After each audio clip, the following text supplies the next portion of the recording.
Welcome back dalam seri Menjawab Islam dalam 5 menit. Ini adalah part ketiga dari seri pembelajaran kita. Adam diciptakan menurut gambar dan rupa daripada Allah Subhanahu wa Ta'ala. Tahukah kalian bahwa di dalam Quran dan di dalam teologi Islam, Allah itu punya wajah, punya 2 tangan, punya mata, juga punya betis. Yang benar. Yuk kita cek. Imam Ahmad berbicara tentang topik ini dan berkata tentang hadis gambar Allah. Kami menerima hadis ini apa adanya tanpa menjelaskan esensinya. Karena itu, Imam Ahmad biasa menegur mereka yang menafsirkan hadis gambar Allah ini dan yang menyebut kata ganti selain Allah. Dia berkata dalam riwayat Abu Thalib, siapa yang mengatakan bahwa Allah menciptakan Adam dalam bentuk Adam adalah Jahmi. Karena apa bentuk Adam sebelum dia diciptakan? Ini ada di dalam kitabnya Ibtal at-Tawilat, volume 1, halaman 75. Ini adalah peringatan dari Imam Ahmad bahwa siapapun yang menafsirkan kata ganti gambarnya selain merujuk kepada Allah akan mengikuti jalan Jahmiyah. Ibnu Qutaibah berkata, seperti yang saya lihat dan Allah mengetahui yang terbaik adalah bahwa memiliki gambar tidak asing dengan memiliki 2 tangan, jari, dan mata. Tetapi atribut ini akrab karena mereka juga disebutkan di dalam Al-Quran. Tidak seperti sesuatu yang asing karena tidak disebutkan di dalam Al-Quran. Namun kami percaya pada kedua jenis laporan hadis ini, kami tidak menganggap esensi atau kemiripan tertentu dengan atributnya. Tawil Mukhtalif Al-Hadis halaman 261. Jadi menurut akidah Islam bahwa Adam itu diciptakan di surga, teman-teman. Entah surga tingkat berapa. Menurut mereka surga tingkat pertama. Allahu alam. Kemudian ketika Adam berbuat dosa, Adam dikeluarkan dari surga antara sholat zuhur dan sholat asyar. Mereka mengatakan, oh itu bukan dosa, Adam hanya melakukan kesalahan. Karena memang Islam itu tidak tahu apa arti kata dosa, teman-teman. Dan juga dikatakan bahwa Adam itu tinggal di surga setengah hari di dunia berikutnya. Dan hari di surga sama dengan 1000 tahun berdasarkan perhitungan yang dilakukan oleh manusia di dunia ini. Dan ketika Adam dilemparkan ke bumi, dia nyasar, teman-teman. Dia diturunkan di sebuah gunung di India, tepatnya di Sri Lanka. Dan Hawa dilemparkan ke Jeddah, teman-teman. Kemudian mereka berdua ini bertemu di Arafah, tepatnya di Jabal Rahmah. Oh, so sweet. Romantis sekali ya, teman-teman ya. Ini ada di dalam Ibn Sa'd, Kitab Al-Tabakat Al-Kabir, volume 1, halaman 21. Jadi menurut mereka Adam ini manusia raksasa, teman-teman, tingginya kira-kira 28 sampai dengan 30 meter. Anda lihat itu, sama Brontosaurus dan Tyrannosaurus Rex aja masih jauh lebih tinggi Adam, teman-teman. Kita curiga nih, teman-teman, kayaknya kenapa dinosaurus punah ini karena dimakan oleh Adam dan Hawa, teman-teman. Dan Anda bandingkan dengan manusia modern, paling-paling tingginya cuma 1,8 meter. Kemudian juga, teman-teman, Muhammad itu berkata bahwa Allah itu menciptakan Adam dalam bentuk seorang manusia laki-laki yang tubuhnya sangat tinggi dan rambutnya sangat lebat. Tubuhnya seperti buah kurma yang menjulang sangat tinggi. Kalau kita membaca Quran Surah 2 ayat 115, Quran Surah 92 ayat 20, Quran Surah 28 ayat 88, Quran Surah 55 ayat 26 sampai dengan 27, Allah dikatakan punya wajah, teman-teman. Kemudian dalam Quran Surah 52 ayat 48, Quran Surah 54 ayat 14, Allah punya 2 mata. Dalam Quran Surah 5 ayat 64, Quran Surah 38 ayat 75, Allah dikatakan punya tangannya 2, teman-teman. Kemudian dalam Quran Surah 68 ayat 42, Allah juga punya betis. Dalam Sahih Al-Bukhari 4848 dan 4850 dan Sahih Muslim 2846, 2848, Allah bahkan punya kaki, teman-teman. Kemudian Allah juga punya 5 jari.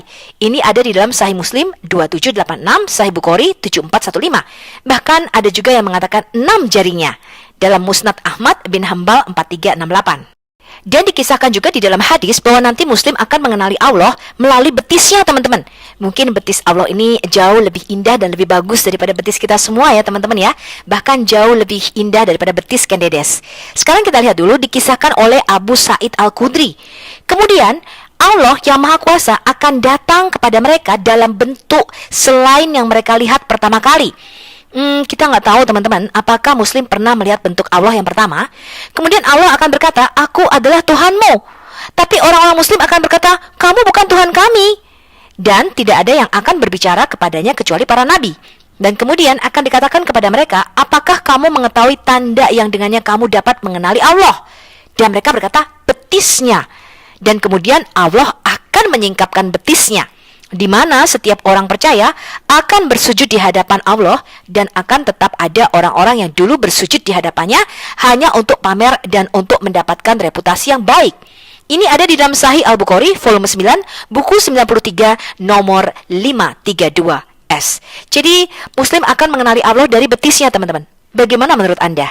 Dalam Quran surah Az-Zumar surah 39 ayat 67 dikatakan, dan mereka tidak mengagungkan Allah dengan pengagungan yang semestinya, padahal bumi seluruhnya dalam genggaman tangannya pada hari kiamat, dan langit akan digulung dengan tangan kanannya. Maha suci Tuhan dan maha tinggi Dia dari apa yang mereka persekutukan. Dan juga kita tahu bahwa salah satu sumpah Muhammad yang sering diucapkan adalah, demi zat yang jiwaku ada di tangannya. Allah dikatakan mempunyai dua tangan dan kedua-duanya sebelah kanan. Abdullah bin Umar melaporkan bahwa Muhammad berkata, sesungguhnya pada hari kebangkitan Allah akan menempatkan orang-orang yang adil di atas anjungan cahaya. Mereka akan berada di sisi kanan Ar-Rahman. Dan kedua tangan Allah adalah tangan kanan. Jadi ingat ya, Allah hanya punya dua tangan dan kedua-duanya sebelah kanan. Jadi tangan kirinya nggak ada, teman-teman. Mereka itulah orang-orang yang adil dalam pemerintahan mereka, keluarga, dan apapun yang menjadi tanggung jawab mereka. Sahih Muslim 1827 dan juga Musnad Ahmad, teman-teman. Ini Anda temui banyak sekali, teman-teman. Bagaimana menurut Anda? Ada yang mengatakan harus ditakwil, tapi juga ada yang mengatakan kita harus menerima hadis ini apa adanya tanpa mempertanyakan bagaimana tangan Allah. Imam Muslim di dalam hadis sahihnya nomor 2786 berkata bahwa Abdullah ibn Mas'ud pernah berkata, seorang rabi Yahudi datang kepada Muhammad dan dia bertanya, wahai Muhammad, pada hari kebangkitan Allah akan membawa langit dengan satu jari dan bumi dengan satu jari, gunung dan pepohonan dengan satu jari, air dan tanah dengan satu jari, dan selebihnya dengan satu jari. Jadi ada 5 jari. Kemudian dia akan mengguncang mereka dan berkata, aku adalah raja, aku adalah raja. Atas hal ini, Rasulullah tersenyum dan dia menunjukkan kesenangannya atas apa yang dikatakan oleh Rabi Yahudi tersebut dan mengkonfirmasi penegasannya akan kebenarannya. Dalam Sahih Muslim nomor 2654 dan Musnad Ahmad, dikatakan Nabi Muhammad memberitahu kita tentang jari-jari Allah. Abdullah bin Amr bin Alas melaporkan bahwa Nabi Muhammad berkata, sesungguhnya hati manusia berada di antara dua jari Ar-Rahman. Baginya mereka semua seperti satu hati yang dia kendalikan sesuai dengan kehendaknya. Dan juga ada hadis dari Anas dan Abu Hurairah yang melaporkan bahwa Nabi Muhammad pernah berkata, di akhirat semakin banyak orang kafir yang akan dilemparkan ke dalam neraka. Dan kemudian neraka akan berkata, apakah ada lagi? Jadi neraka ini bisa ngomong ya teman-teman ya. Kemudian akhirnya Tuhan yang Maha Agung akan meletakkan kakinya di atas neraka. Jadi digambarkan Allah ini punya kaki, teman-teman. Kemudian neraka akan menyusut dan berkata, sudah cukup yang mulia. Dan ini dicatat di dalam Sahih Al-Bukhari 4848 sampai dengan 4850 dan Sahih Muslim 2846 2848. Bagaimana menurut Anda? Kita akan sambung pada bagian yang keempat, dari mana cerita-cerita ini diambil, teman-teman. Shalom.